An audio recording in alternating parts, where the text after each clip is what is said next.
Hello there everyone, my name is Masterofroflness and welcome to Halo Wars 2. In this video you'll be seeing the PC version of the game as well as gameplay of the UNSC faction leader, Captain Cutter. Now, unfortunately the in-game audio as well as the chat audio has been muted in this video, and I'll have some music playing in the background of the video itself, but that's mostly because, well, in the recording session that I had, and I recorded about, I don't know, 6 to 7 videos, what ended up happening was the in-game audio was raised up to such a volume to the point where it just like destroyed your eardrums, and the chat volume as well, and there was a DJ in the background as well as on top of that in the chat audio. And so when you have DJ chat audio being raised to 100% as well as in-game audio being raised to 100%, well, it's just a recipe for a disaster that destroyed all the audio for all the recordings that I did. If you guys want to see more recordings, then I'll gladly show them. However, they will be muted, obviously, so that you guys actually have functional eardrums. So anyway, getting right into the game. 3v3 strongholds, all of us are Captain Cutter. I'm going to build some Marines, get some Hellbringers out. Hellbringers are good anti-personnel. Flamethrower units, going to get a Spartan, and some Scorpion tanks, and a Warthog as well. In strongholds, you have all of your stuff already researched as well as a large amount of resources to utilize, so basically it just gets you right into the action fast. The reason why they did this at E3 mostly was to just try and get games out as fast as possible, and it makes sense because there's just long queue times. I remember when I queued up for Halo Wars 2, that shit lasted for a good 40 minutes in order to actually get into a game. I shit you not, the line was long. I don't bother making any more structures in my main base, mostly because there's no point. You're just cutting down on cooldown time, which, you know, you're already going to get extra buildings from mini bases, so there's no point in building structures in your main base. But I don't know, regardless, I'm not really trying to play MLG professional here. I'm just trying to show off shit. So yeah, I got some Hellbringers, got some Scorpions, got a Warthog. You know, I'm just gonna chill out, relax, have some fun. Green's gonna push on to the right side, blue is going to push on to the left side. Later on, some crazy shit does happen with blue, but we'll show that off later. Green has a full army of Marines as well as Jackrabbits. Jackrabbits being a competent unit at the early game, but do fall off. They are sort of like Reapers in StarCraft 2 in that you don't really want to use them as your main frontline force. I'm gonna get some Nightingales. These are healer units. Also can deploy smoke to kind of hide their enemy vision and all that good stuff. So I'm gonna face off against some banished forces. Got some grunts over here, grunt squads, as well as some brutes, so we're just gonna cook them up nice and tidy. Got the Nightingale, going to send her over to my forces here. The extremely tanky frontline tank of the banished, known as the Marauder right now, right, is just a pain in the ass to deal with. I've noticed that quite a bit, that these guys have a lot of armor. It's not a very easy tank to try and take out. A good force of Marauders backed up with some Wraiths is something to definitely truly fear, actually, and without competent, you know, anti-vehicle support like Cyclopses and all that good stuff, you will find yourself in a duty of a situation. I focus mostly on my side of the you know, battle, obviously, mostly because, well, it's the side that matters to me. But Green is, you know, focusing a little bit on Orange's base as well as Orange's mini bases. I think he's just trying to take out buildings, but trying to take out a mini base early on is a little bit useless in strongholds because they already have a full complement of turrets, and, you know, it only takes like 1 or 2 abilities in order for your armies to get completely decimated. So that is something to keep in mind about. My base is going to be attacked by some Banshees. Got a Wolverine supporting me. However, he's sending in more forces, some anti-air guys, or Reavers to be exact. These guys are not something to really take lightly. They will shred apart a lot of units. So I'm going to send my guys back because I noticed, hey, I don't really have a lot of population to use my guys. I do know that in the final release of the game, they are planning on increasing the pop cap quite a bit, and, you know, Strongholds already has a small pop cap because obviously, you know, your pop cap is determined by mini bases, and they're not going to really have a large amount of pop cap because of the fact that this game mode is mostly entitled to trying to get you to become aggressive. So I hijacked a Banshee with the Spartan, always a good sight to see, and I'm going to heal him up right away with some Nightingales. Got a Cyclops right over here, good anti-vehicle guy. Gonna bring him forward. and all that stuff. I did notice some very curious things happening with the PC version of the game. When I try to select units, they don't really get selected. It's like a little weird glitch happening sometimes. There's also a few controls missing in this PC version of the game, like A move, for example. But I do know that in the full version of the game, by asking the developers, that there will be rebindable keys and A move, obviously, and this glitch thing will obviously also probably get rectified as well. Captain Cutter has a few abilities like ODST drop, Mac Cannon Blast, turret drop, you got Pelican support, med drones, and mines to utilize. ODSTs are a fairly good anti-structure unit, as they have a demolition charge which can blow up structures, so that's always nice to see. He's going to send in some jump pack brutes, but they're being torched apart by the flamethrowers. Obviously, however, they're strong enough to the point where they will cause a little bit of a fizzle. So I'm going to send over a turret just to kind of make sure they stay dead, so to speak. Warthog is obviously going to support a little bit more and stuff like that. And I managed to take out the base easy peasy, no problem, lemon squeezy. I'm going to use a med drone in order to heal up my guys because I don't necessarily want the anti-personnel Hellbringers to sort of get killed. Yeah, so the Banished are probably going to be my favorite race in Halo Wars 2 to play with, unless, you know, there's a Flood DLC sometime down the line. But right now, as it stands, Banished are my favorite, mostly because I always like aliens. In Halo 3, I always played as the elites. Love those stupid fuckers with their gigantic models that made you extremely weak to you know, snipers, but who gives a shit? You get to play as an elite. I want to play as an elite. Why would I want to play as a human when I can play as an elite? Now, you know, Green's getting attacked by Orange. I'm going to try and help him out with some good old-fashioned Mac Cannon Blast. I believe this is what Green also did to Orange, so that is something to keep in mind about. This is a feud between two rival players, and they have their own section of the map to deal with. So I don't really see Orange that much. Red is going to be attacking Blue, and I'm just saying to myself, well, who do I want to support?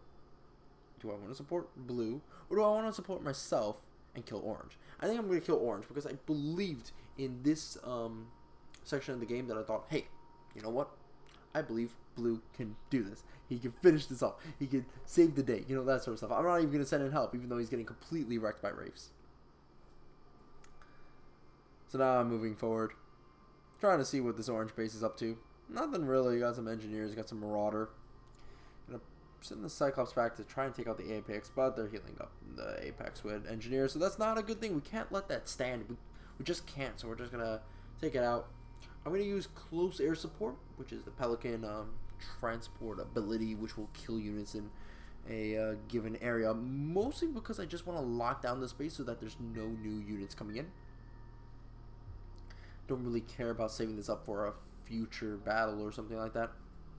Now, obviously, in the final version of the game, these abilities will cost resources to utilize and as well as cost tech, so you can't necessarily spam them willy-nilly. The Banished player sends down some mines, kills a good amount of my forces. I'm actually it's quite close to actually being a Banished victory. However, I've completely overestimated the army because then I realized, oh wait, he only has like 4 grunts and 2 Marauder tanks. But he could have done some serious damage, actually. He could have maybe taken back the base with some extra reinforcements here or there. But he decided to just go through my army, and that's really about it.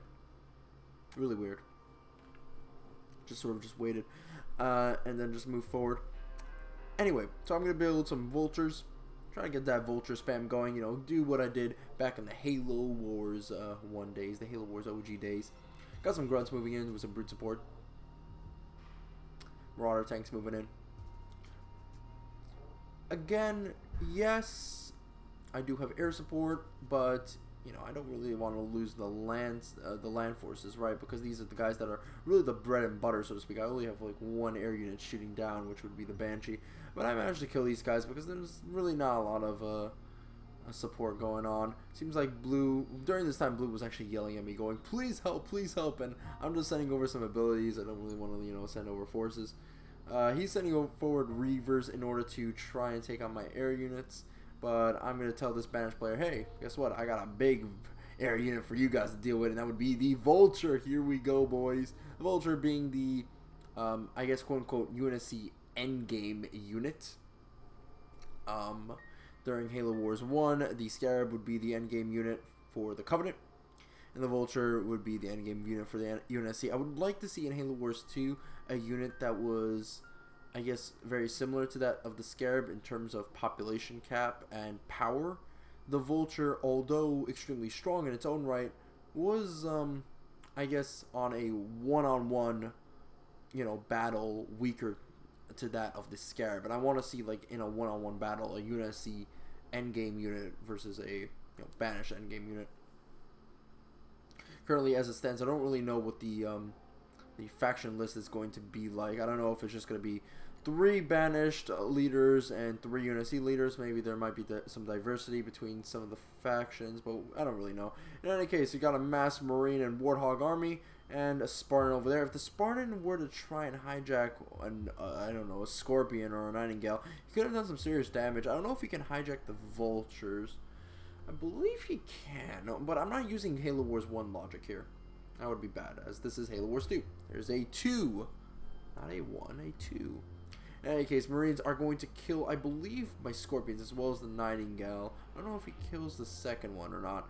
In any case, I do manage to do quite a bit of damage to the Marines in general, and the Spartan is just currently kicking some serious butt. I'm sending forward the ODSTs as well as some mine support to kill off a good amount of the Marines, so I was able to clean this out. And with 3 Vultures, he's hard-pressed to ever try and push against me ever again.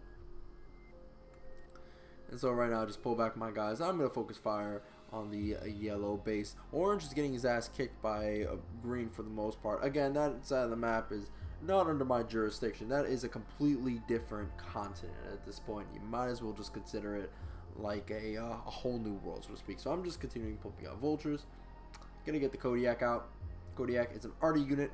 Very nice. I do miss the Cobra, but I mean, Cobra is also an arty anti-vehicle unit, so I guess the Kodiak is designed to fill in that role already, but I would like to see the Cobra in maybe a more anti-vehicle capacity if it was a role issue as to why it was cut out. Maybe it's going to serve as a faction specific unit, but I don't know, to say the least. I do know that probably Anders and her minivans of doom will be represented in the game. I don't really know what the third faction leader will be for the UNSC, but who knows. Alright, so the Vultures are just going to pound away. Spartans moving forward. And then I get flanked by Yellow. This son of a biscuit-eating bitch over here tries to flank me, but my Vultures are here. Soon I will get a critical mass of them and then push out. I have 4 of them already, so I already have reached, I guess, critical mass. One of them does go down, so that is unfortunate. I don't know if it was worth to lose it. I'm going to go with no, as it was a very expensive unit. Probably in an actual multiplayer match, losing 1 Vulture would be very devastating. However, this is obviously Strongholds, so nobody gives a shit. There are no tactics. Go in hot, have some fun. Here's some Sunday fudge. But I do manage to kick these guys out of the battle. It's funny that yellow and orange and red just like fight me in this battle constantly. Well, actually, red doesn't really fight me that much. So you know what? It's funny that yellow and orange fight me constantly in this battle. It almost felt like a 2v1 to a lesser extent, or a 2.5, or 2 versus like 1.5 actually in the case of orange. In some cases, the match. Now green is pushing forward against orange, dealing the final blow. I'm going to send in some close air support, and he's also going to send in some close air support. So it's just a giant circle jerk. This is overkill to the max right now. We're just annihilating everything that comes in this little tiny area. The warlord's going to fucking die. I mean, it's over. Red is sending over some forces. This is when I say, like, yeah, this is becoming a 3v1, because now Red's moving in. Got the Kodiak here to help out. Vultures are going to do some damage. I'm trying to get the Kodiak out of here now, because obviously I don't want it to die. I got a random missile stuck in, hyperspace. I don't really know what the hell's going on here. I'm going to try and heal up my Vultures. He's using a Mac Blast, and he's going to fucking kill one of them just right off the gate, so to speak, right off the bat. I'm really going like, oh fuck. They're really trying to push forward. They're really trying to head on home, so to speak. Get the home run, the home base, the night on the home, all that good stuff. Home range, home on the range, that sort of stuff. Trying to micro my Vulture as best as I possibly can. But because there aren't a lot of like because the units are a little bit less responsive as I like them to be and stuff like that, I don't really do a good job of it, and I also suck Major Dick, so that's all good. In any case, I'm still training them out like an assembly line, and I'll probably build up some snipers. These are cloak units. They're okay. They're good against infantry, but not really good against anything else. He's sending in some Pelican air support, so this is like their final hoorah in order to try and win the game. And there's some hunters, some reavers, warthogs, all that stuff. Blue hasn't really been doing much this entire game besides holding on to that one mini base. And so I'm relying upon green to try and take out yellow, or to wait and see until we you know, kind of survive the timer, so to speak. Green is pushing forward with Kodiaks. Blue is, yeah, he's just chilling. That's all good. Just chill, man. Just chill. But you know what? We do end up winning, and it was a very. If those guys attacked me a little bit earlier, that would have been like a very, very close game, and I did have close games. And so that would be it for our coverage of Halo Wars 2. I thank you guys for enjoying the video and all that good stuff. I do have more footage of the Halo Wars 2 event with a lot of my, you know, my audio muted, obviously. And if you guys want to see that shit, I can definitely provide it. But ultimately, I feel as though it's a little bit inadequate to say the least to show off. Anyway, see you guys next time. Bye bye.